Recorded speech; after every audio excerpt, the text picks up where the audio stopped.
Welcome to Speaking the Truth in Sports. You got your co-hosts Tremaine and Sean. What's up, Sean? Been way too long since we had an episode.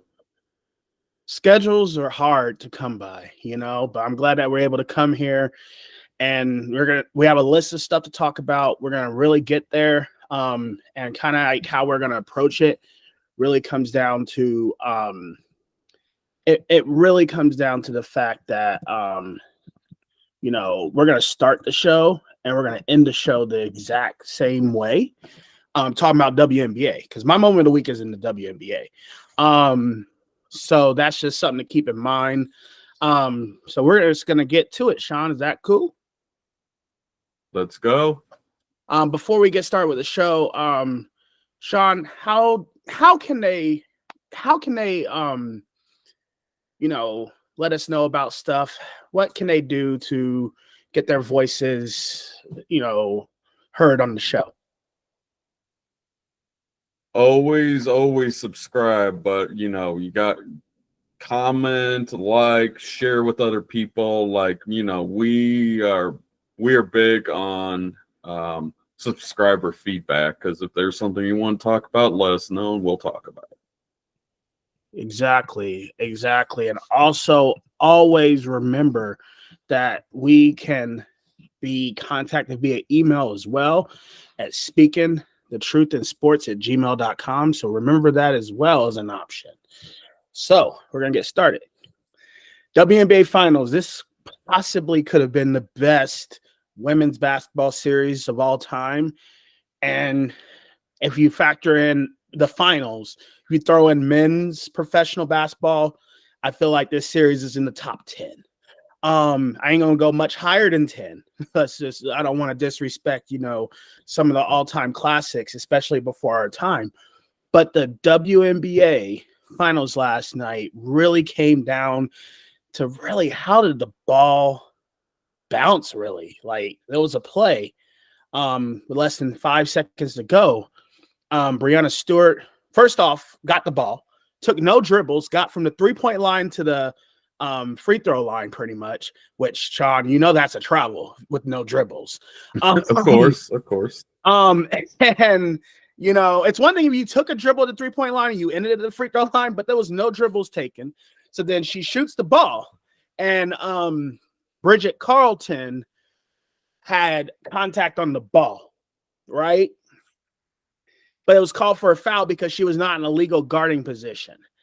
That play did not make sense. Cheryl Reeve challenged the call.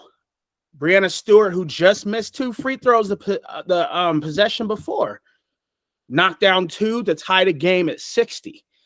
The Minnesota Lynx got, I would say, a pretty good look. It was early, but Kayla McBride shot a 3 from kind of like the left center.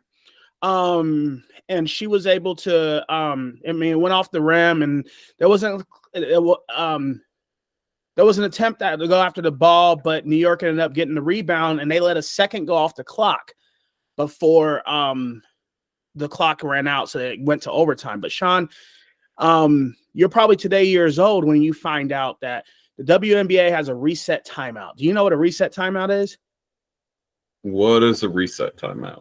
It's taking a timeout without huddling. So basically, you can advance the ball from wherever you're at to half court, make substitutions, but you don't huddle up. So it's literally like a reset timeout, which I'm a big fan of. And New York still had their reset timeout, but they just let the clock run out after getting the rebound. So that, and then we went into overtime, and obviously, I wasn't a fan of how the refs handled that play, and the reffing just was not good last night, in my opinion. The Lynx should have won the game because that was a clear block, and it should have been a jump ball down to who knows what happens in New York. But, Sean, what if I told you that Sabrina Ionescu was like 1 of a million from the field, only hit 1 shot, and they still won the Liberty? I mean, I would say they got a pretty good team regardless. I mean, she's one of the top players in WNBA and one of the best shooters out there. But Exactly. Yeah, they must have a pretty good team then. Sabali was big off the bench, double-digit points. She was huge. Like huge. Brianna Stewart struggled as well. But Jonquel Jones was solid. She was the finals MVP, winning that game. And shout out to Nafisa Collier, who just ate the whole series. She fouled out at the end, but pretty good series there. Great cap to the WNBA season, and I want to keep that there. But Sean, I want to bring up something that's like concerning to the WNBA. They are not, they're still not profitable, which, like I said, I use the word concern loosely, right? So they're $40 million in the hole. What are your thoughts on them still being $40 million in the hole, even though that's $10 million better than projected after a record season of pretty much everything? I mean, it's not surprising considering that NBA is funding the WNBA. Yeah. WNBA is not at a point to where they are profitable. I mean, you're 10 million better than what they thought you would be, but still you're in the red. That being said, I mean, it's getting bigger. Caitlin Clark's a huge reason that there's more eyes on this. And as she progresses, and there'll be more young players in the league. She's not the only one. She's a huge reason for the turnaround because Fever sold out every single game this year, and the ratings were way up over a year ago. But you're still probably a few years away from turning a profit. I think its profit can happen quicker if a couple things happen. I don't know a whole lot, but I know a little bit, right? Number one, like there is like capital of how much like something costs, and the more you use it, the less it costs per time, right? So more games and I'm not talking about 44. We're talking about they need like 60 games almost. Like they need to be playing, and it's impossible to do and play overseas, which is the big problem. But like we have off-season leagues here. We have Athletes Unlimited. We have Unrivaled, which got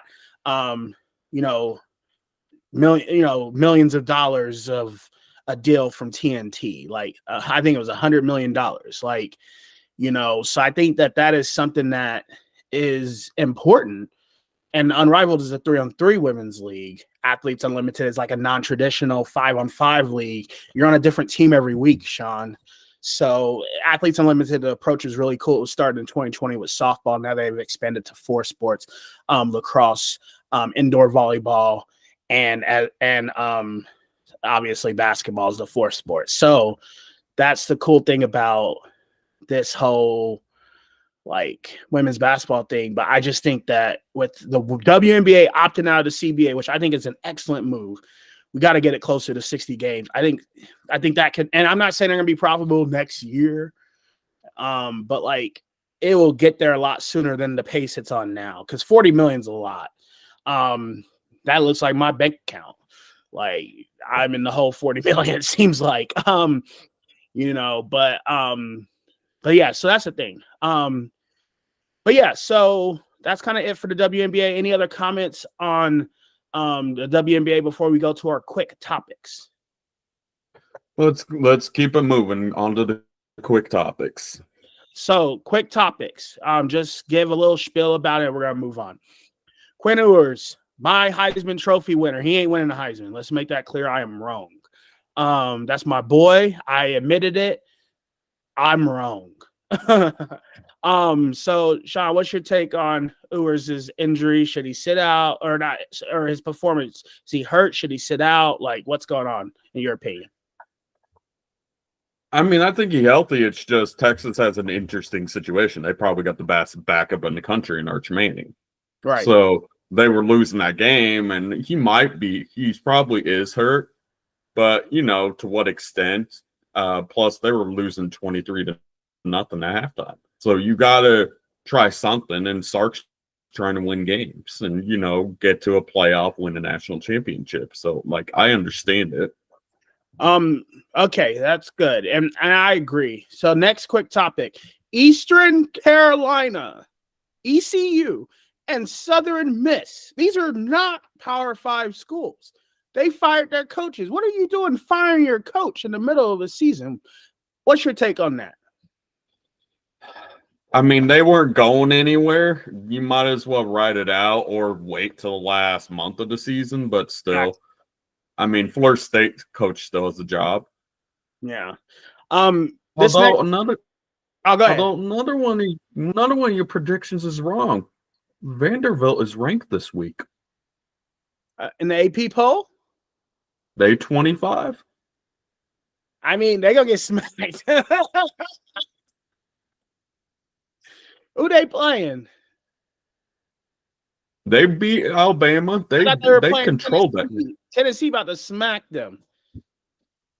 We'll see. I think that's a trap game coming off of Tennessee beating Bama, which Bama is not as good as years past, but still, Bama's Bama. Yeah, exactly. So, next thing I want to bring up is the next topic I want to bring up, and this is just a quick topic because I don't want to give it's not basketball season yet till tomorrow, but it's going to be pretty cool that Braun and Bronny are going to be playing on the court tomorrow, and Ken Griffey Jr. and Ken Griffey Sr. are going to be there to watch it in person. What are your thoughts? This isn't news.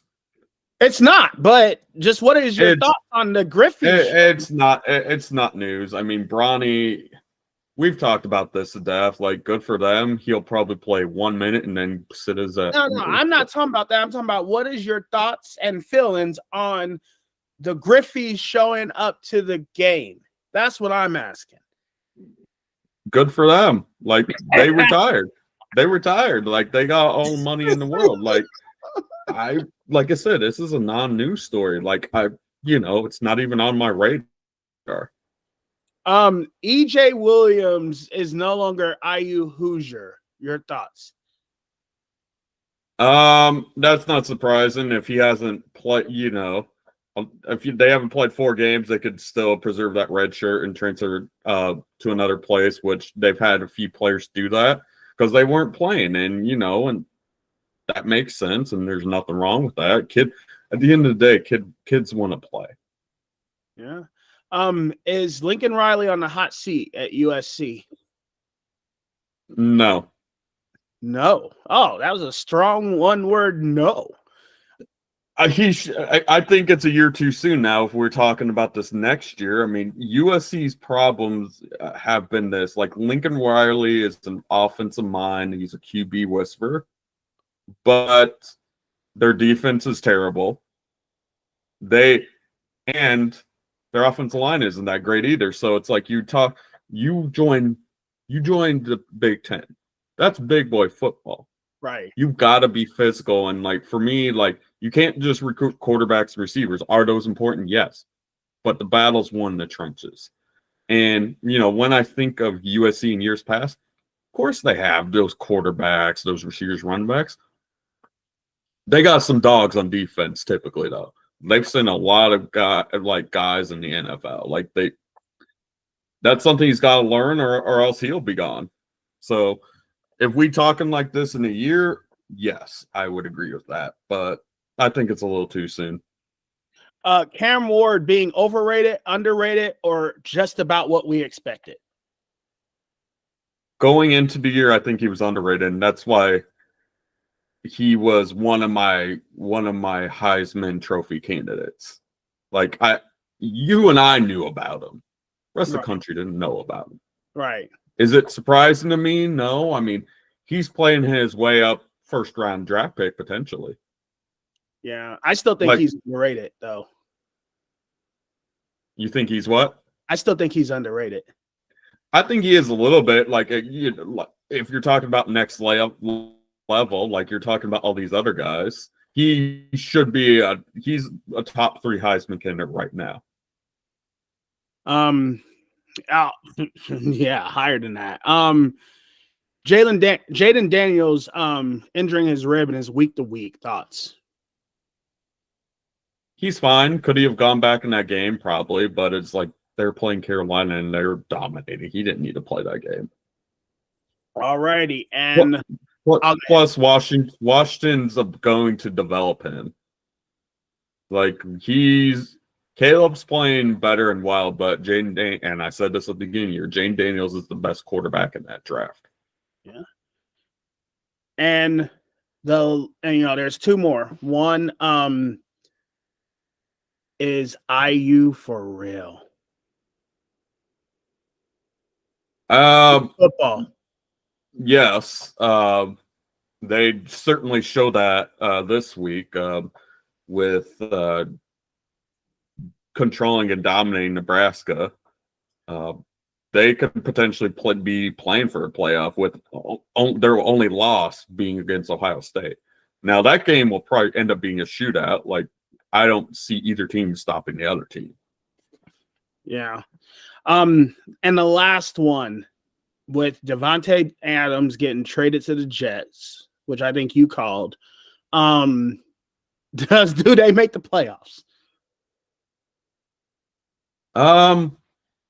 Yes, because I would say they get the last wild card spot. Right. Okay. We're done with that. We're going to move on. This was not worth a quick topic. We need to give the respect that is due to this man, and we're going to have a lengthy discussion on the state of college basketball. Sean, you know exactly where I'm going. We're going to talk about Tony Bennett retiring abruptly last week. Thoughts? Abruptly is the correct word to describe it. I think the reason he did, there's probably more to it behind the scenes, because who retires right before the season's going to start? You could have done this after the season and you would have had a smoother transition. And I mean, they were going to bump up the associate head coach regardless. Hey, but he had a come into Jesus moment on a fall break trip with his wife and discussed it for the first time with his wife and was able to just come in the moment and be like, no, I'm actually done abruptly. Maybe they did discuss it, but that's not the only time. He's been thinking about this for a while. That I don't believe that for a second. Now, if you listen to his press conference, he was being honest. Like, he was like, hey, I'm not the coach for college basketball nowadays. And you've been seeing it for the past several years, coaches leaving because they don't want to mess with trade support. They don't want to mess with NIL. Hey, and it ain't got nothing to do with age, because you see how He's 55. Like I said, age working. You see how Mike Woodson's working. You see how Kirk Cignetti's working. He's 60. He's same age as Woodson. Exactly. He's 62. I think Woodson might be a year older, but nevertheless, none of that matters. What matters is that I want to give my flowers to Tony Bennett. He was the only person ever to get bounced from the first round by a 16 seed, embarrassed, and essentially take the same team and win a national championship the next year. Like, that's an incredible feat. And also in that 8-year period or 7-year period, they won 6 NCAA tournament games. All of them were in the same tournament. So I do think the lack of winning has impacted that, because Virginia used to be 30-win team almost every year. Now they 22 wins going to Dayton. Like, that just ain't going to cut it. So, like, also I think there's also like, and it was obviously his decision, but also it's like he has the common sense to be like, hey, if I go and have another play-in tournament season and we score 26 points in a playoff game, in an NCAA tournament game, and I know it wasn't 26 points, but it wasn't much more than that, and we go and, crap the bed, then legit, like, yeah, I have to really start thinking about myself. So I'm going to remove myself before I get removed. And it's not because they're going to go and fire me. It's going to be like a John Calipari situation 5 years from now. And I'm trying to just get up out because I can't handle the heat. My performance isn't once what it was because I can't handle the heat. So all respect to him for jumping out. I think it was a good move. And yeah, Virginia was probably screwed this year anyway, regardless if he was coaching or not. Yeah, I agree. I give him his flowers. He's a heck of a coach. He took Washington State, well, right after his dad, Washington State back to prominence. So, Clay Thompson and played for him, and they were pretty good then. Obviously, as you said, took West Virginia win ACC titles, and then a few years back win the national championship. You're right, they haven't been anything since then, and he knew. Tony Bennett's a very smart man. And you heard in his press conference, he's like, I'm not the coach for college basketball nowadays. College basketball 4 or 5 years ago, yeah, I win 30 games a year. The transfer portal is not prevalent, NIL is not prevalent, but I give the man the flowers. I was always a fan of how his teams played so hard, and for many years I was intrigued that if the IU job came open, he's a guy that would have been at the top of my list. Exactly. I think that is something that, we kind of have to keep in mind as we move forward, is the talent versus what your production can actually be and the climate, So flowers pouring for Tony Bennett. I have a couple more quick stories to get to before we go to our next topic. In boxing, shout out to Arthur Beterbiev for beating Dmitry Bivol, majority decision for the undisputed light heavyweight championship of the world. First one crowned in a long time. Bivol beat Canelo, which Canelo is the biggest star in boxing in this time and day and age. And I think it's big because you have the best fighting the best, even if Turki Al-Sheikh is coming in and doing that. I'm going to leave that to the boxing voice. Make sure you catch out Ness and them boys talk about boxing, but that's all I'm going to talk about on that end. Besides Tim Tszyu getting destroyed by Bakram, I'm not even going to pronounce his last name for the 154-pound title. But like I said, you want more boxing, catch Ness and Ness GTO and all them on the boxing voice.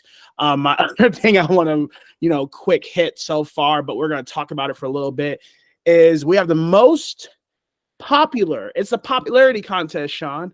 It's a popularity contest. You want to know why what I'm about to talk about is a popularity contest? Why? Because Yankees Dodgers are in the World Series, man. How cliche is that, man? Yeah, it's Yankees have been, both teams have been towards the top all year. It's not surprising me. It's not surprising me. It's what TV wanted. I was kind of rooting for the Mets just because it gives someone different. Plus Subway Series, that writes itself right there. So you got the two best teams in it, which is not always the case in playoffs. Yeah, Shohei Ohtani just went from being never in the playoffs to being in the World Series just by changing teams. I think the Los Angeles Angels need to do something else with their lives, because it seems like they're never going to the playoffs again. Mike Trout's going to be an old man before they go back to the playoffs. I think last time they were in the playoffs, they had them brothers there.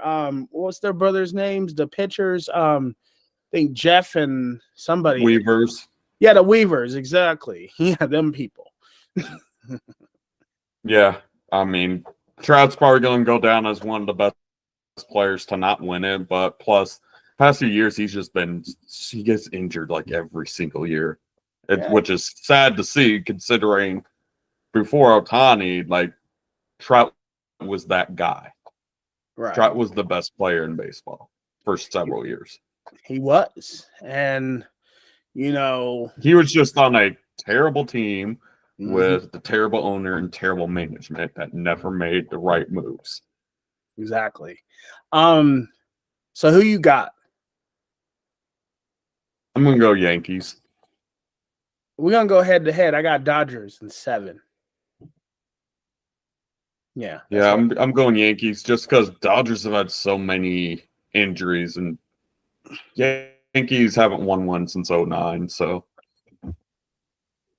but they've won a lot. Right now, just so you know, we are early in the second quarter. Tampa has a 10-0 lead against the Baltimore Ravens on Monday Night Football. The Chargers and the Arizona Cardinals starts in about 15 minutes. So stay tuned. We'll be updating it throughout the rest of the show. But for now, we're going to switch off to our next topic. And that is we're going to attack the men's college basketball top 25 preseason rankings. And I'm going to hit a couple spots on there. And you know, we don't really go too much into the rankings. So instead of saying too high or too low on the ranking, we're just going to say what season you expect this team to have. Sounds good? Sounds good. Alrighty. So we got to start with the number one team, and that is Kansas. What are your thoughts on Kansas' potential this season?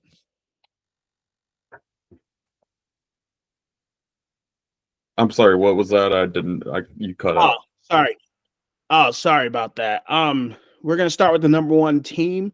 What is your outlook on how the Kansas Jayhawks season is going to go? I think it'll go better than last year. I mean, Dickinson's back. He'll probably be one of the top in college basketball this year. Mike, the keys for me is like which freshmen, which guards step up. Losing Kevin McCullough was a huge loss. Like he was, as their season went, he went, and as soon as he went down, like halfway through last season, their season went down the tubes.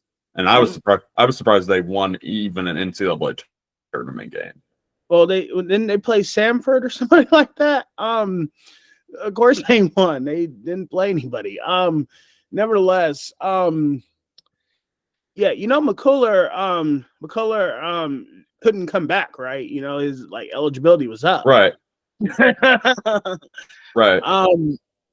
Yeah, I think Kansas is gonna be at least an Elite Eight team this year. They're going to be in the top 5 throughout the season. I think they're going to be a 1 or 2 in the NCAA tournament. And they'll get at least to the Elite Eight, I believe, you know, because I got a dark horse to win it all. There's no ifs, ands, or buts about that, about the dark horse I have. You know, shout out to who I'm going to shout out here in a minute. So the next team I'm going to go to, we have to go to UConn because of the bad blood we have at their small forward position. What are your thoughts on how UConn's going to do this year? They're going to win a 3rd title? They will not. UConn, they lost a lot. They returned a lot. I mean, Alex Caravan will end up being an All-American. He's just the guy that just makes all the right plays. And 6'7" guy can shoot it. How many times do I see him cut and get a layup, like just cut right to the basket? They'll be in there just because Danny Hurley is a heck of a coach. They're not going to win. They're not going to win this. No three-peat. Okay. No UCLA, huh? You cut out, Sean. So we're just going to keep this tugging. Oh, did you cut out? I can hear you. Okay, cool. I was like, you know, there's no 3. Sorry about those technical difficulties, y'all. So there's going to be no three-peat from Sean, huh? Nope. Alrighty. So we're going to skip some teams because there's some of these teams I just don't care about. And we're going to go all the way down to number 14, Purdue Boilermakers. They stand at the top of the Big Ten right now. And, you know, they went to the title game. Lost a lot. First round draft pick, Zach Edey. That's enough to lose. It doesn't really matter who else they lost. I think they lost Roosevelt Jones or, you know, but what are your thoughts on what Purdue is going to do this season? Purdue's not winning the Big Ten. Well, no. They're not winning the Big Ten. They won't even get to the second weekend. And this is nothing against Braden Smith. I love Braden Smith. I love watching him play.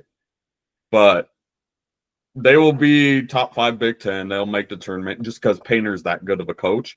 But you don't go in a year without losing a player like Zach Edey and not fall back a little. Yeah. Like it just doesn't. Plus, like, they have a lot of guys that would need to step up. Like, you know what you're going to get from Braden Smith. He's going to get double figures points, play tough defense, set up the offense.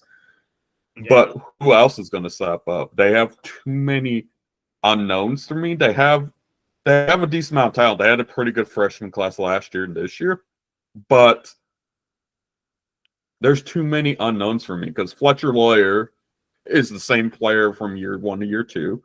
He didn't get any better and will not get open looks that ED provide. Plus, a big loss, and that's an underrated loss for them, is Lance Jones. Lance Jones, like he was the reason they were better.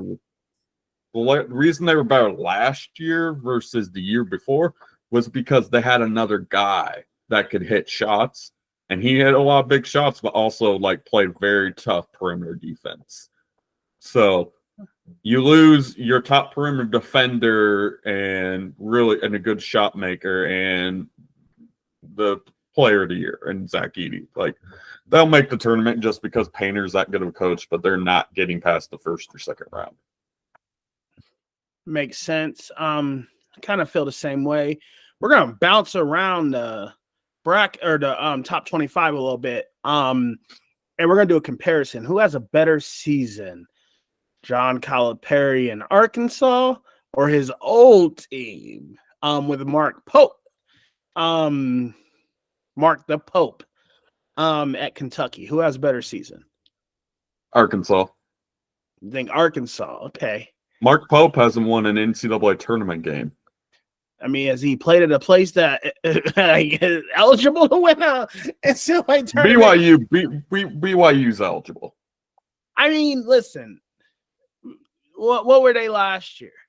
BYU. They were a top 25 team, one of the top offenses in the country, but it's like you don't go to Kentucky to just win NCAA tournament games. You're the coach of Kentucky, win national championships. Now, do I think he works out in the long run? Yes. But I think this year getting a bunch of transfer portals, including John Yale Davis from FAU, which was huge. Arkansas is going to have a better year than Kentucky. I agree. And they're probably the people that might be ranked a little too low, but I think rankings don't matter till January, anyways. Right. So I need you to while I prepare this next topic, I need you to pull up the top 25 or know a team that's outside the top 25. So to preface this, I need you to tell me what team that is outside the top 25 before we go to our last top 25 team that we're going to talk about. Who is outside of the top 25 that you think will make a deep run in the NCAA tournament, at least the second weekend? Because one of those teams that's not in the top 25 is going to be in the second weekend. That's a guarantee. I mean, I think one team, I'm just looking at others receiving votes that could, just because his teams is Illinois. I'm surprised that they're not in the top 25. Well, you got Rutgers, right? Rutgers has nothing besides the two freshmen, and they will be out of top 25 before too long. Yeah. I mean, they're a team that really pops off the page to me. I mean, it's early. A lot of these teams you see as tournament teams, like a Texas Tech is someone you could see making a run, just also because they're in the Big 12. But Kansas State, someone like that. But Oregon, it seems like they're a team that like barely gets in the field, and then they're like, hey, let's make a run to the Sweet 16 or Elite 8. Yeah, so I have two teams that has a good shot of getting to the second weekend, in my opinion, and I'm going mid-major here. We're going to go east side, St. Louis. They getting to that second weekend.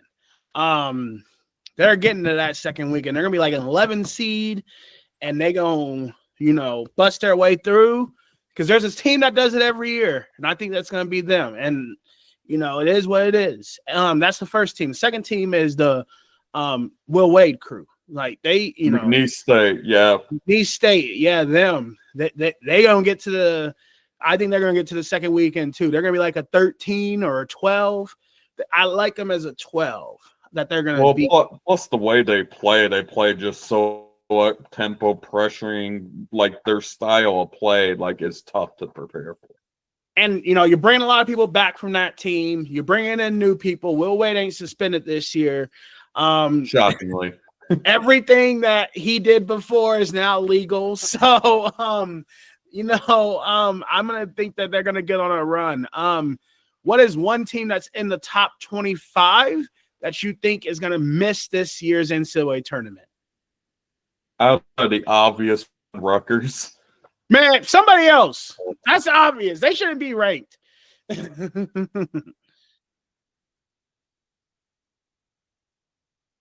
Yeah, I know. Got you thinking. Got you quiet. I'm gonna go Florida just because Florida the past few years, like they've been a team that's just ranked or barely ranked, and then they flirt with the bubble. And do they get in? Do they not get in? Yeah. I want to use what you said earlier to remind everyone. Kentucky, they might not make the NCAA tournament, but I'm not going to go with them. But just know that they on alert to not make the NCAA tournament. Just let's make that clear. Like they have a chance, but I'm going to look a little higher in the bracket and go at number 20, Cincinnati. It's cool and it's cute, Cincy, that y'all ran these, the Big East and these other places, but this is the Big 12. Big 12 is arguably the best conference at basketball in the country. Arguably, I don't believe that. It's just an argument. It's not one I'm making. It's just an argument. So I'm going to give them their respect. Big 12 mess you up, man. And Cincinnati, you could easily be, like 7-11 and 18-12 overall, and you ain't getting in. Like, sorry, but 18-12 and 7-11 in conference, that was like the record UCF had last season. So I think that's the team that might miss this year's NCAA tournament. That makes sense for a lot of points you made. Yeah, I agree. Big 12 in my estimation, if it's not the Big 12, it's the Big 10. Those are two top basketball conferences in the country. Probably to me, followed by the Big East. Yeah, of course. I agree with that 100%. I don't think there's a debate. Sorry, ACC and SEC for sure ain't. Okay, so the team we all been waiting for. IU Hoosiers. What do the IU Hoosiers do this season? To me, their bare minimum is Sweet 16. You have to be Sweet 16. You have to probably finish top 2 or 3 in the Big Ten, if not win the Big Ten. Because, yes, Woody did cleaned up on the transfer portal front. Man, I'm about to troll. Go ahead. Finish what you just say. Take all the time you need. Because like this is a team, probably Woody's best team. It's a versatile team. It's a team that can play whatever way you want it to play. They can win. They can play in slug test. They can play in high scoring one. They got more shooters. They got better guards. If Trey Galloway is your first guy come off your bench, you're doing something right in recruiting. And we love Trey Galloway, but he's going to terrorize second units across the Big Ten. Destroy. Okay. So you ready for me? Okay. We going through this schedule. At Nebraska, nope. Rutgers win. So I see IU being undefeated through December. So we're going to keep going. We're going to keep going. Penn State, USC, Iowa, Illinois, at Ohio State, Northwestern, at Purdue, we'll say that's a loss. At Wisconsin, we'll say that's a loss just because of history. We'll say a loss at Sparty. And right now, I just see, call me ignorant, but I see 3 losses in this schedule, all of them on the road. There might be a surprise one, so let's just say 4. And there are 1, 2, 3, 4, 5, 6, 7, 8, 9, 10, 11, 12, 13, 14, 15, 16, 17, 18. Let's just say there's 30 games. IU's only going to lose 5 of them at the most, in my opinion. I think this is a friendly schedule. And this is the first time Sean's hearing this. I wanted to save it for this moment. I think it's a friendly schedule for us. And IU's going to be, if not number 1 overall, they're going to be a 1 seed or a 2 in the tournament, in the NCAA tournament. And I see IU winning 6 games. I'm going to be, unless some injuries occur, if everyone stays healthy, if IU does not get to the least the Elite 8, I'm going to be shocked. If IU doesn't get to at least the Elite 8, I'm going to be shocked. Because this is a good team. I understand them coming together, but transfer teams make it deep all the time. New people coming in all the time. We know Woody is a good coach. We know now he's a good recruiter. It's just getting all the right pieces together and making sure that you have Omar Ballo. Yeah, there we go. You got the backcourt of Carlisle and dude from Washington State. Miles Rice, Kanan Carlisle. Yeah, Miles Rice. You got them, dude. They some bad boys. Baco, bad boy, right? Malik Renew, bad boy. Luke Good off the bench. Bryson Tucker off the bench. Trey Galloway off the bench. Anthony Leal off the bench. If Ja'Kai Newton plays, Ja'Kai Newton off the bench. Gabe Cups off the bench. Whoever that other big is off the bench. Man, this is about to be a party this season. I expect IU to get to the Final Four. That is my expectation and my prediction. And I am predicting IU versus UConn.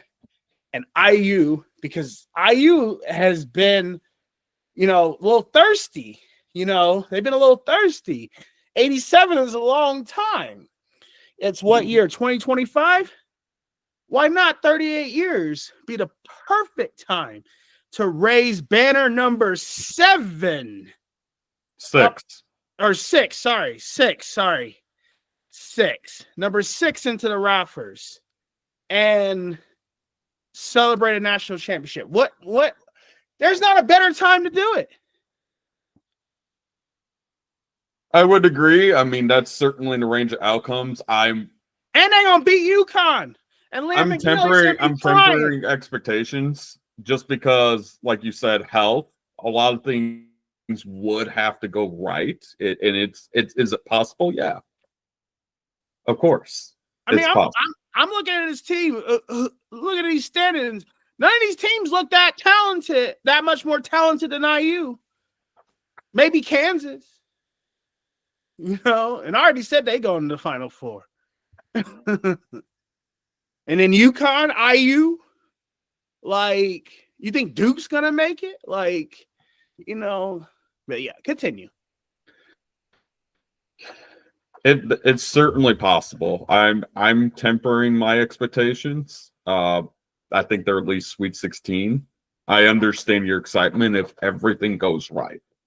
Yeah, but we'll see what happens. So that is it for your men's top 25. I want to bring up the women's top 25 really quick. South Carolina, number 1, defending national champions. They got a squad. UConn, number 2, Paige Buckets. Give me that. USC, Juju. Juju should be in the WNBA right now. Best player in college basketball. Number 3, Texas. Got some people that can ball. At 4, and UCLA, Kiki Rice and company. 6, Hannah Hidalgo. Olivia Miles is back from her injuries the last season. LSU, number 7, in a post Angel Reese. This is a much more exciting top 25 than the men's. The men's is soft. This goes hard. The top 7 goes hard. Iowa State, NC State, teams that have gone deep lately.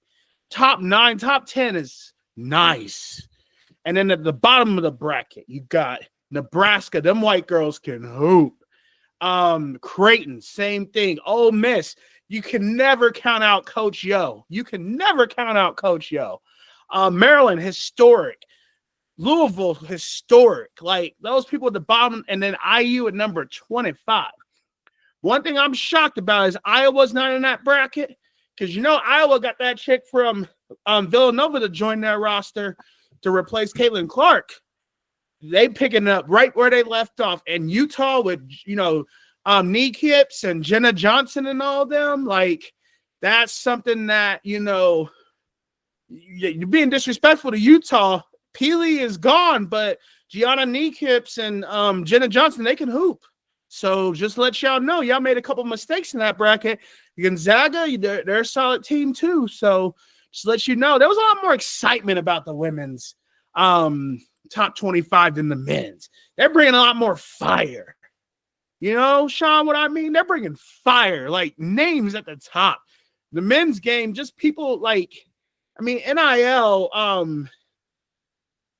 you can't say NIL has ruined it because this is such an amazing sport with college sports, even with NIL. And NIL has made it greater. But for some reason, I am just much more excited about the women's college basketball season than I am the men's. And IU win a national championship will reverse that. I'll be like, women's basketball, what? Unless the women win too,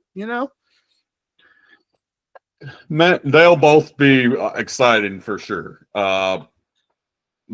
I think you're underestimating the men's game. I see some pretty good teams out there. I see some more so than you do. Okay, we're gonna go back because I need this explained to me. Like I'm a 5-year-old. Because you saw the excitement I went through. I skipped teams. So Alabama, they're good. So I skipped them, but they're good. Mark Sears, All-American. Yeah, exactly. UConn, good. Houston. I don't like watching Houston play. They're not sexy. Like, they're not, they don't. But they will probably win the Big 12 if not come number 2 to Kansas. Yeah, I agree, but it's just there's no names coming out, that is just like, oh, I'm ready to watch them play. I'm ready to watch them play. Iowa State, same thing. Good team, very good team, excellent team. But there's no one that I'm like, oh, I'm trying to cancel other plans to watch them if I have other plans. Like I want to skip kickball to watch them play. It's good college basketball. Don't get me wrong. It's good for the basketball sport.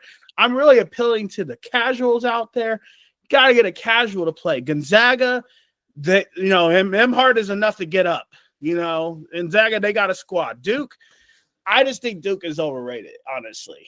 Like, I think they're overrated, honestly. Baylor, North Carolina.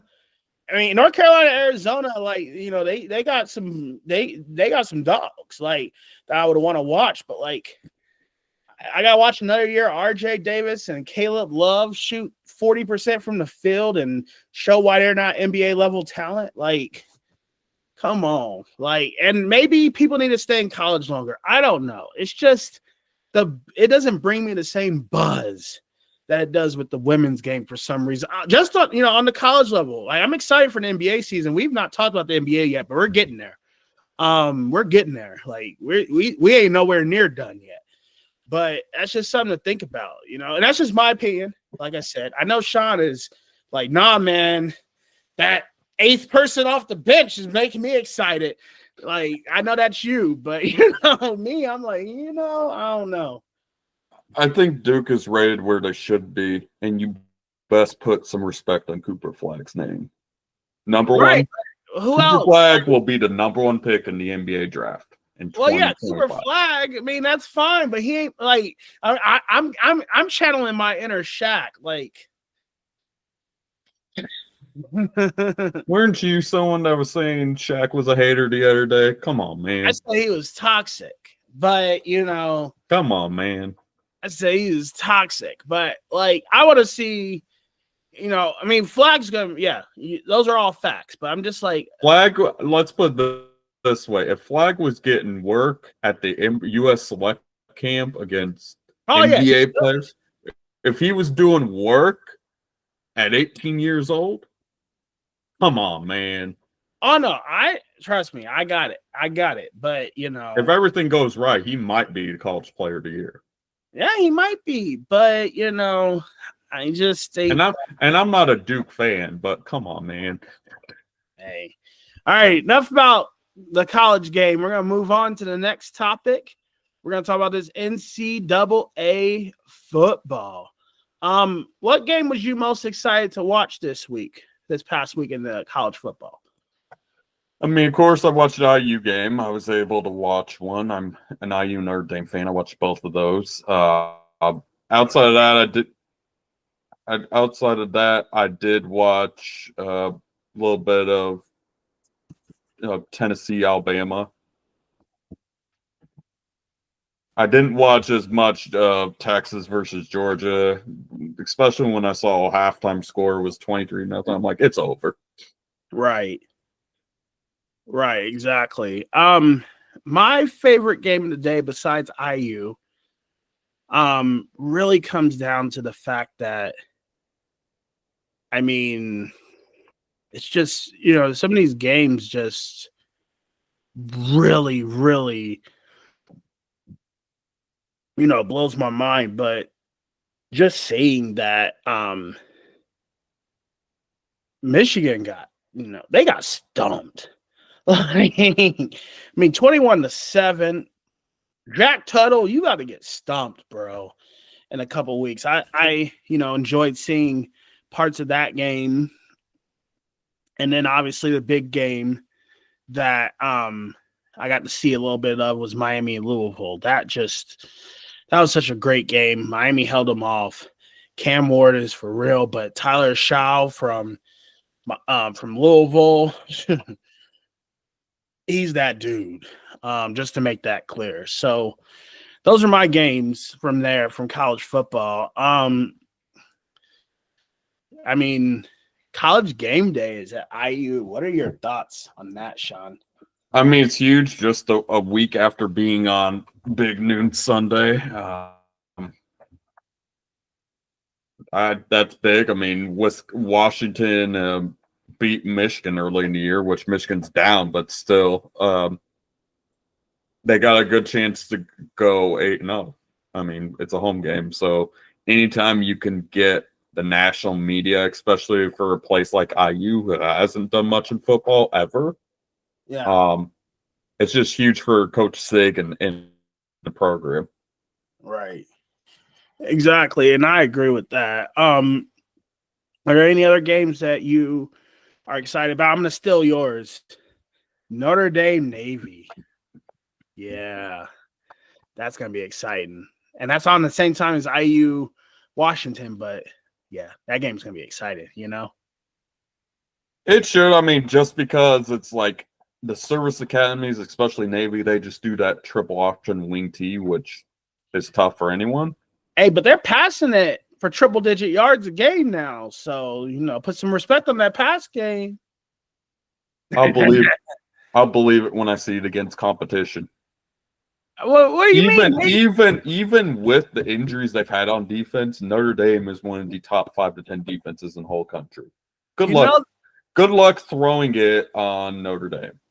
You know that their quarterback, Horvath, has 888 yards passing and 621 yards rushing. Like, he is launching that. Straight launching it, 888 yards, and how many games they played? 6. Like, that's over 100 yards a game, slinging it. Yeah. 100 we'll yards. See. I mean, I'm not. It'll be closer than you think, but Notre Dame's win that game. I mean, hey, upset city.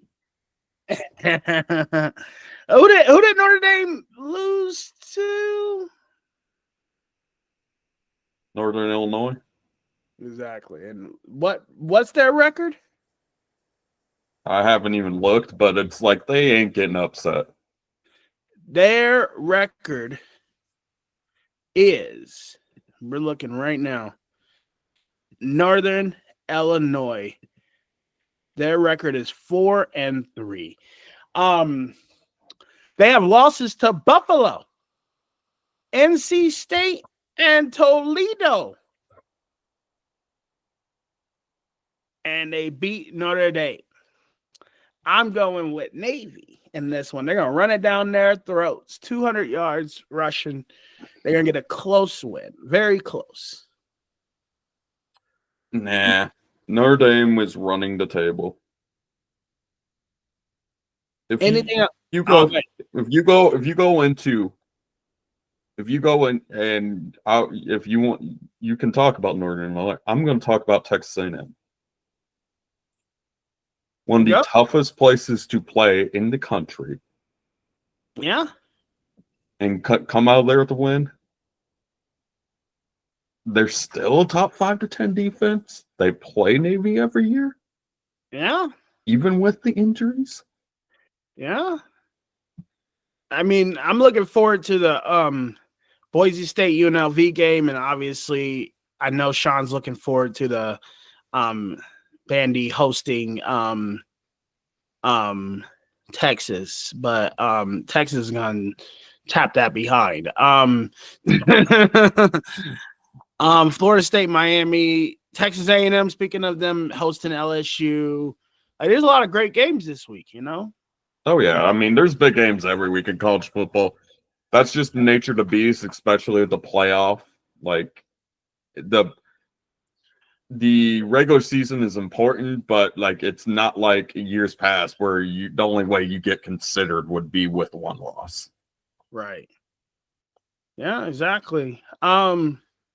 So what are any more thoughts you have on the NCAA football before we move on? No. NBA. Who's your champion this year? It's not Boston. It's not Boston. You sure about that? It's not Boston. No. Then who is it?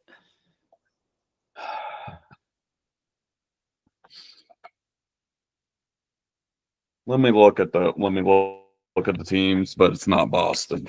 I'm not saying Boston won't represent the East. It's not New York. Because everyone keeps talking about how great New York is. Do you know who the head coach in New York is? Tremaine?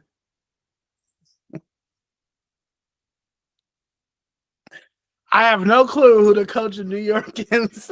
You know who it is, Tom Thibodeau. He does this every year. He plays his teams way too many minutes, doesn't know how to manage a bench, and his players end up getting hurt. Man, Tibbs is a changed man. Nah, Tibbs ain't a changed Villanova man. Boys. The diet Villanova boys. There's one of them's gone. They better bring back dude who hit that shot. What's that dude's name? Jenkins. You better bring him back. You better bring back Scotty Reynolds. I don't think it's Boston. I mean, you ain't telling me nothing. We'll come back to you because I know you don't know, but you don't want to make a pick. You're afraid of being wrong, huh? Just make your pick, Tremaine. The best assistant coach in the NBA. Do you have a clue who the best assistant coach in the NBA is? Who? Darvin Ham. And he gonna take Doc and steer him the right way. Because remember, Doc Rivers has won a championship before. And do you know who was on that team? We already talked about him. You know who was on that team as a coach that year? Yes. Yeah. So another person who isn't the world's best head coach is going to be back in, as an assistant to Doc to steer him the right way. I think Milwaukee is going to win against the Celtics in the Eastern Conference Finals. And I believe they're going to go to the NBA championship against the Denver Nuggets. And they're going to win, I think, 4-2. And I think Denver is going to beat out Minnesota. Beat out Minnesota to go because, Carl Towns, they're getting used to it. It's that first year. So I think that's going to be my NBA champion as of now is Milwaukee Bucks. It's Dame time. My pick is in the West, but it's not the Denver Nuggets. It better not be Phoenix. And it's not the Minnesota Timberwolves. It better not be Phoenix. It better be your boy Luka, because it better not be Phoenix. It's actually not. It's not your boy Luka? Golden State? Let me finish. The NBA champion this year will be the Oklahoma City Thunder. And you know.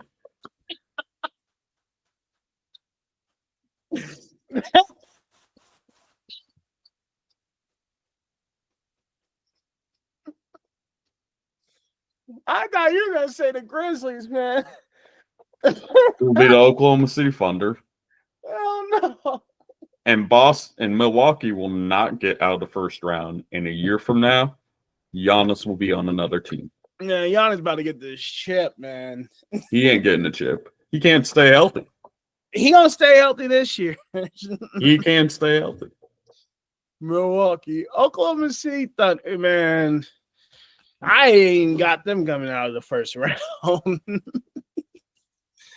I think my teams I got going in the second round is Minnesota, Dallas, Denver, and probably Golden State. Shoot, man. I think in a lot of ways, Oklahoma City probably had the best offseason of any team. Yeah, probably. But, it takes that experience, that experience. You need that experience. Denver got worse. You don't lose KCP and got worse. Although Aaron Gordon just got paid 4 years on. Brown about to be the next Bridges, like that role, that role player, that perfect role player. That's what he's about to be. He's gonna be solid in that starting lineup. And then Russell Westbrook, man, it's not that they I mean, in KCP, he's gone, but I feel like they're gonna be able to slide. I mean, yeah, it sucks that he left, but next man up. Brown, it's your turn. You've been in the league, a couple years now, and it's time for you to go to work, son. This is what I see. I just see Oklahoma City taking the next step. Plus, adding Caruso, who is probably one of the best two-way players in the league. Whether he starts or comes off the bench doesn't matter. Right. Exactly. On top of they solved the size issue. I mean, they did, but it's just that, who hitting the big shot if Shea is covered, man? Who hitting it? I just don't think they have enough star power. Yeah, Shea is everything. He's everything. And let's make clear, Memphis is in this conversation too. There's going to be some good teams left out of the playoffs. And I do think that Oklahoma City is a lock to make the playoffs. They're a lock, in my opinion. I think they're closer to being in a play-in than winning a championship. Now, I do think they might be a 4 or 5. Because if you remember, they were the 1 seed, but it was a couple game difference. 1 game difference, really, or no game difference with Denver. It was a tiebreaker that came down to. Denver and Minnesota, it was 1 game tiebreaker, things like that. So that's just something to keep in mind. That it was really close. And just because, and they could get better, just doesn't mean that getting better is going to lead to, playoff series win or a championship in your mind. I don't know. That's my take. I don't think they ready. They better give up some of them draft picks for another star. It wouldn't surprise me if they do, but I They think they got take. Now, if a trade occurs and they get someone that played in this year's or last year's All-Star game, then let's talk about a championship then. I also gotta be the 3. I also think you're underrating Chet Holmgren. I mean, yeah, Chet's good, but Chet ain't All-Star. He's not. You gotta have 2 that played in last year's All-Star game. Who's to say that he won't? But I mean, as long as Victor Wembanyama exists, he ain't. I didn't say he was starting. He doesn't have to start. He can make the team. Okay, Shea's starting. Shea's starting. Well, yeah, Shea's starting, but you got Jokic, you got Victor Wembanyama, you got AD, you got LeBron. That's already 4 bigs. And then LeBron ain't a big. Take that name off there. LeBron's not a big. Right, but you got the forward positions, right? So you got them, and you got KD. So that's already 5. Be careful about the whole Chet Holmgren thing, because I think you underrating him. He gonna be disappointed. You're gonna be disappointed with him, like I am with IU men's basketball. Well, yeah, be careful on that. On that note, we're gonna let the NBA season starts tomorrow night on TNT. It's gonna be very exciting to watch the NBA, and that the NBA is back, and it cycles in from WNBA to NBA. New York and Boston's playing tomorrow night. Minnesota and the Lakers. Who gets those wins tomorrow night? Can you say those again? Knicks, Celtics, Wolves, Lakers. Minnesota and Boston. Okay, yeah, I'm gonna take the home teams. I'm gonna take the Lakers and Boston to win those first games. So we agree on Boston. We disagree on that game. So we're gonna move on to what we're gonna talk about the rest of the show until the moments. The NFL. Literally, the NFL, it's going to be a very interesting thing, because one thing I want to point out as oh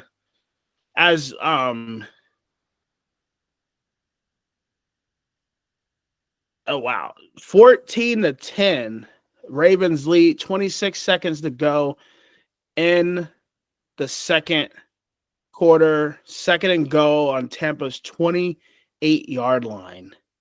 We'll see what's happening there. We're going to get close to the half. And, of course, the Chargers and the Cardinals have kicked off. We're almost through the first quarter, and no one has scored. Terrible. We're going to talk about this NFL real quick. We're going to look at these standings, if you know what I mean. These NFL standings. Washington and Philadelphia both have 2 losses on top of the NFC East. One team, you're surprised is there. The other team, you expect to be there. And there's a team that's not there right now with 2 losses. And that is the Dallas Cowboys. What's going on with the Dallas Cowboys this season, Sean? Injuries. I mean, injuries on the defense, and for some reason Jerry's like, "Hey, I don't need a running back. Let's have Dak throw it 50 times a game."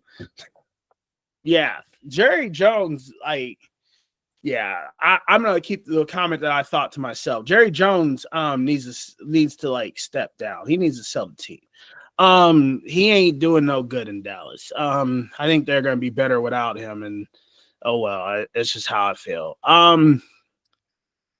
Daniel Jones got benched yesterday for the 2-5 New York Giants.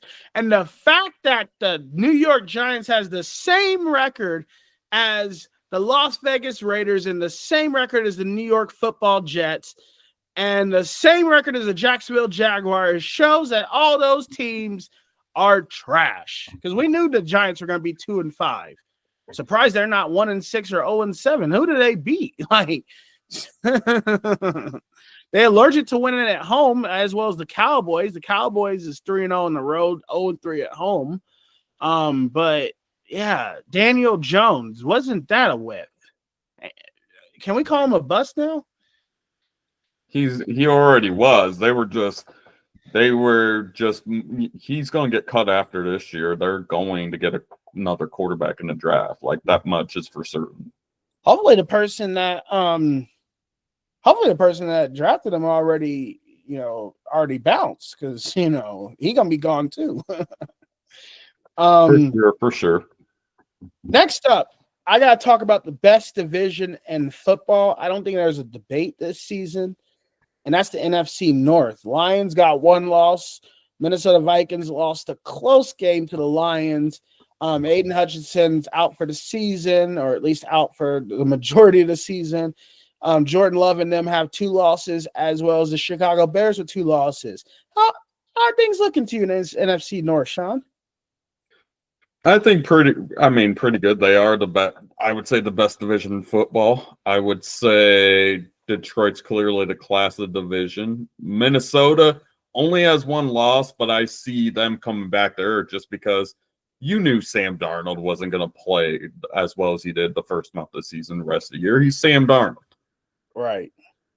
Like, Packers, I'm impressed with. That offense is explosive. But yeah, clearly NFC North's the best one out there. Bears are playing much better than I thought, but they will probably still come back to earth. It'll be interesting to see how that one shakes out. Yeah, I agree with all that. NFC South, you got Bucks with 2 losses, Falcons with 3, Saints with 5. They're on a 5-game losing streak, and the Panthers, though, probably the worst team in football, at 1-6. Thoughts? Tampa's better than what I thought, but I still think Falcons are going to win this division. Yeah, I mean, the Aints are showing what they are, 2-5. They better start trading some people. I mean, last time I checked, Kamara's still on that roster. They got to get rid of him, because Saints ain't about to do nothing. And Kamara's rotten. Running backs don't age well in the NFL. That's true. Panthers, didn't they just fire a coach? They did not. Didn't they fire Matt Rule and he went back to Nebraska? Or was that a couple years ago? That was a few years ago. They fired Frank Reich. See, that's what I mean. They just fired a coach, Frank Reich, right? Yeah.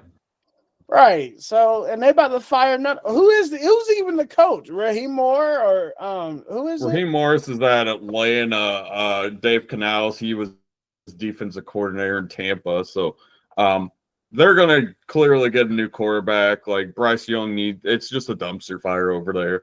Yeah, and they won't trade him. I'm like, you gotta trade him, man. But who their coach in Carolina? Dave Canales, he was the offensive coordinator at Tampa last year. Oh yeah, Dave Canales is about to be a coordinator again. Yeah.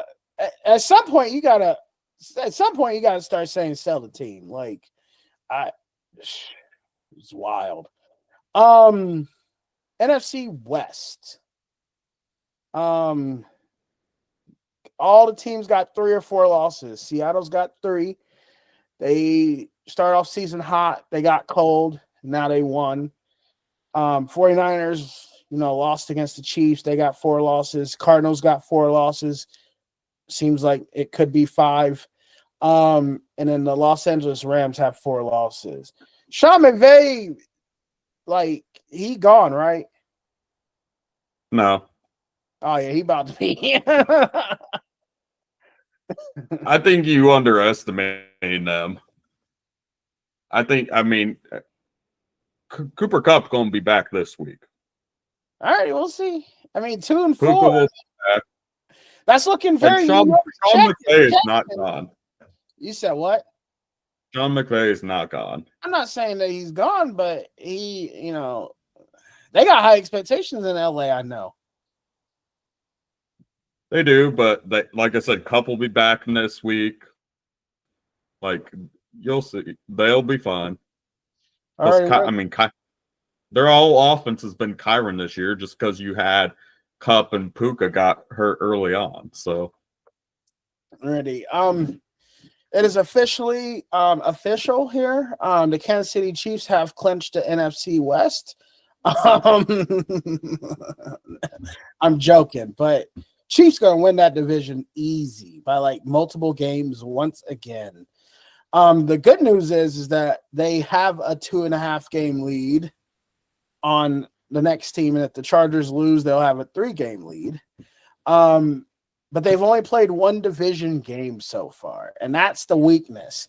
If Kansas City like splits the rest of their games, go like 3-2, 2-3, even like that's just not going to be good. So, we'll see what happens. The Broncos have a winning record somehow, some way, and then the Las Vegas Raiders 2-5, which Denver at 4-3 is actually pretty impressive. What are your thoughts? Yeah, Bo Nix has definitely played decently well considering they don't have much weapons out there, but they're building. That defense is tough. That defense, and it's not just Patrick Surtain. They're getting after the passer. Right. I'm gonna go to this next division. I'm gonna bounce around. Buffalo Bills 2 losses. The Dolphins 4 losses, the Jets 5, and the Patriots 6. What's going on in this division? Like these teams are bad. Besides Buffalo, of course. I mean, Buffalo's clearly class of division. You look at Miami, which Miami isn't crap without Tua. That much is for sure. Jets are the Jets. I mean, when you allow Aaron Rodgers to pretty much just run that franchise, I shouldn't be surprised. They'll still probably make the playoffs, but you know. Hey, Aaron Rodgers gonna silence you. I mean, the guy can. Aaron Rodgers is part of Illuminati. Stop it. We're not getting started on that stuff. I'm straight joking, everyone. But continue. But yeah, I mean, that division is worse than what I thought. But Buffalo's Buffalo. Josh Allen will probably end up being the MVP. That your preseason pick? He was one of my picks. I mean, I still think Cincinnati's not out of it. Burrow is playing. I mean, he's putting up numbers too. They always start slow. Cincinnati starts slow every single year, and every single year they make the playoffs. Yeah, I mean they're 3-4. So Baltimore has 2 losses. They're playing right now. Pittsburgh has 2 losses, which we're gonna get to them in a minute. But we're gonna talk about the team that we've not brought up in that division. And we're going to keep this on the field. We ain't about to talk about none of the stuff that's off the field. But Deshaun Watson got injured, and they were clapping. Sean, why do you think it's acceptable for a team to clap when someone is injured? I don't, but it sure as heck feels like karma. Hey. I wouldn't wish harm on anyone, but since he came back to play, Deshaun Watson's been the worst quarterback in the league. I mean, hey, no one's debating that. The only reason and you hear every week Kevin Stefanski's a good coach, and the only reason he's coming out saying, "Oh, Deshaun Watson's our guy," is because ownership is saying, "Well, we paying him $230 million guaranteed, like he's our guy." And I was like, "You trying to lose now?" Exactly. They're gonna be like the Hugh Jackson, the Hugh Jackson Cleveland Browns. At some point, it's the owner's fault. Just like it is in Dallas, just like it is in Carolina. Cleveland Browns can't escape themselves. This is a wrap, bro. It is a wrap. So then we're gonna go on to the NFC. Actually, before we go to NFC South, one more point to bring up. I guess Tomlin didn't want to play Future in the locker room and instead played someone else's music because Russell Wilson is the quarterback now. I would be bumping Future in that locker room or Justin Fields to keep going, but they got taken out after a win. And now Russell Wilson was getting cooked in the first half and then started cooking the other team on Sunday Night Football last night. And that other team was the Jets. And it's not fair because they beat Devontae Adams twice in a row. What are your thoughts on the quarterback change? Stupid. Stupid. Like, so your team, they got a bump future, huh? Justin Fields, if you were watching it, he didn't lose that job. He shouldn't have lost that job. No. I normally defer. I mean, Mike Tomlin's a heck of a coach, probably one in top 5 and does more with less than anyone in the league. But this one, it's like, you got to start Justin Fields. Yeah. He did nothing to lose that job. Like, if they were like 2-5, okay. 2 and, okay, you have a point. Justin Fields did not lose that job. Yeah. He did nothing to lose that job. And there's probably Steeler fans out there, his teammates bailed him out. Like, Russell Wilson didn't play well. Not at all. Nope, not at all. I agree with that. Last division. Houston Texans, 2 losses, Colts 3, Jacksonville 5, Tennessee 5 losses. No point in talking about Tennessee. Jacksonville, you can't blame Urban Meyer anymore. And then the Colts, is Anthony Richardson an NFL quarterback, or should he get healthy and develop? The only way he's going to develop is by playing. He sat last year because he was hurt. He's healthy now. You sure he's healthy? Yeah, he's healthy now. The only way he's going to get better is by playing. And they play Houston this weekend.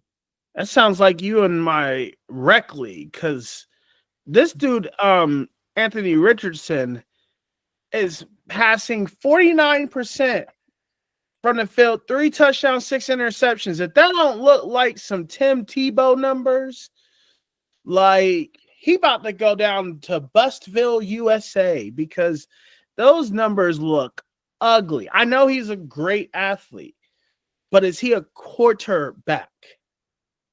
Yes.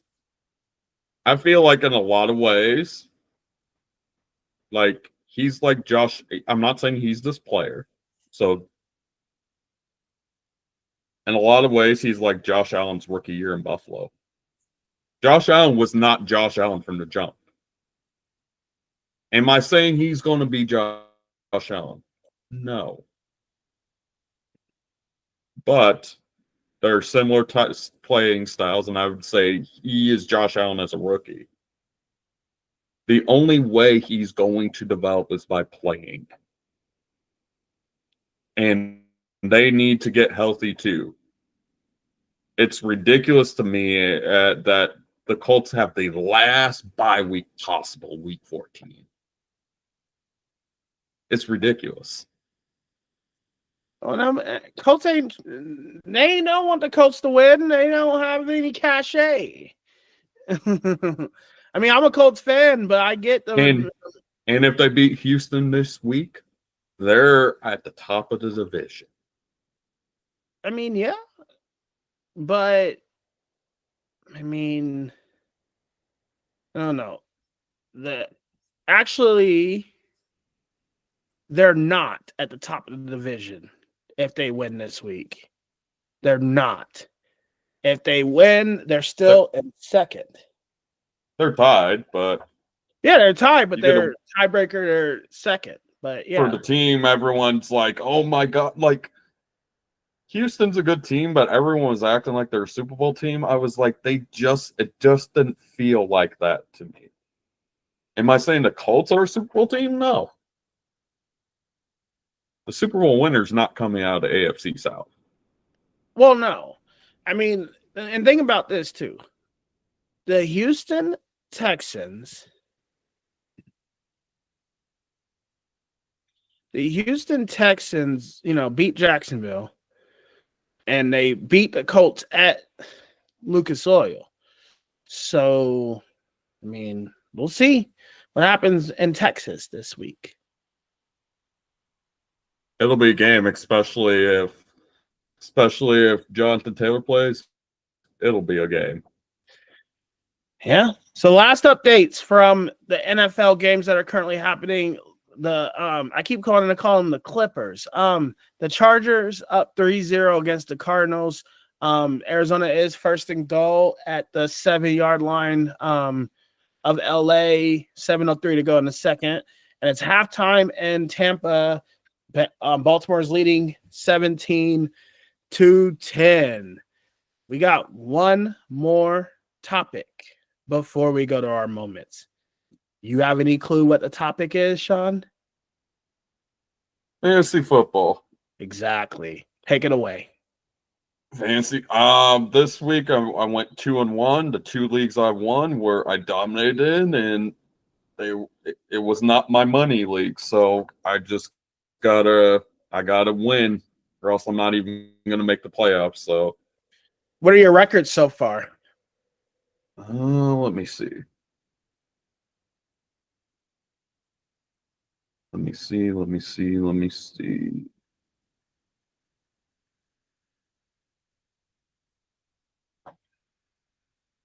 3-4 in one league.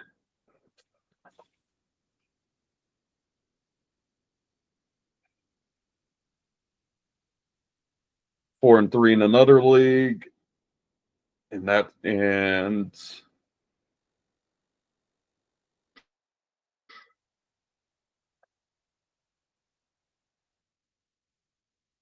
2 about to be 2-5 in another league.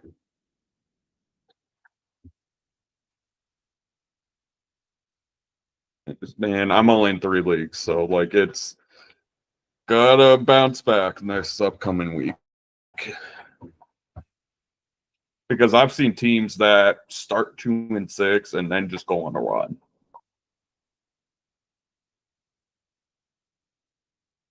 Plus, in my money league, more often than not, so how it's set up is you have 6 out of 10 teams make the playoffs.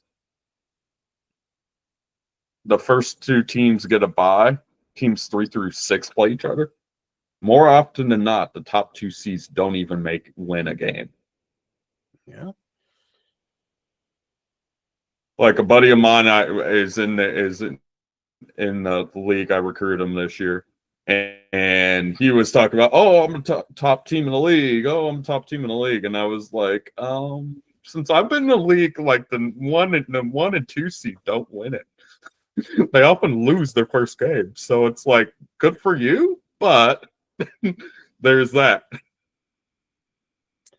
That is true. Yeah, exactly. Anything else on fantasy before we go to our moments? Nope. Let's go moments of the week. I'll start. Go ahead. No, I'll start. You'll finish. We're good. So my moment of the week easily comes down to Jonquel Jones. She's been in the WNBA finals the last 3 years, once with the Connecticut Sun, twice with the Liberty, and she finally got a win in the WNBA finals. So for her to come, where she comes from and just crawl her way to the top just shows the greatness that shows within the WNBA. So my moment of the week really comes down to Jonquel Jones winning WNBA, and obviously with that, the Liberty winning their being the last original franchise to win a title. Took 28 years, and now they're victorious. So that's my moment of the week, and Sean will close out. So my moment of the week, it happened a couple of weeks ago at this point. But Bryan Danielson, or in WWE known as Daniel Bryan, has retired from full-time competition.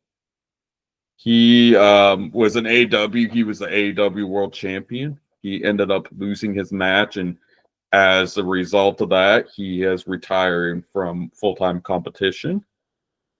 But he's I don't care how you say it, he's one of the best to do it. Like, but it made a lot of sense because he's someone that he needed to get neck surgery. Like he was playing in, he was wrestling injured. He was still putting on great matches as he's been known to do, and he lost to Jon Moxley, who's a heel now with the Blackpool Combat Club, but he's probably one of my favorite wrestlers out there. It's just, you know, it sucks that it's over. I mean, I still think he could probably wrestle every once in a while, but he's for the foreseeable future, he's gonna get surgery, rest up, work behind the scenes, develop the young wrestlers. In a lot of ways, as a wrestling fan, like he did well he would probably book that final segment as far as, hey, these are guys I wrestle with. Let's give them the rub. Let's put them over. Let's make them look strong as heels, which they have been, and beating everyone up on TV. But my hats off go to Bryan Danielson, the American Dragon. Hey, congrats. Congrats to a long career. And, you know, everyone's time's up at some point, unfortunately.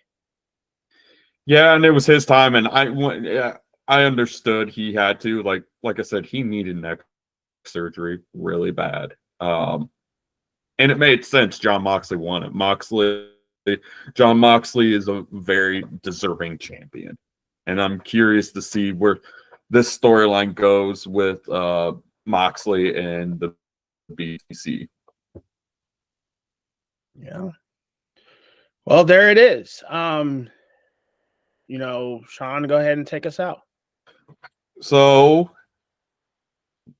if you want, as Tremaine said at the beginning, comment, like, share, subscribe. You want to hear your story ideas? We'd love to hear them. Peace. Peace.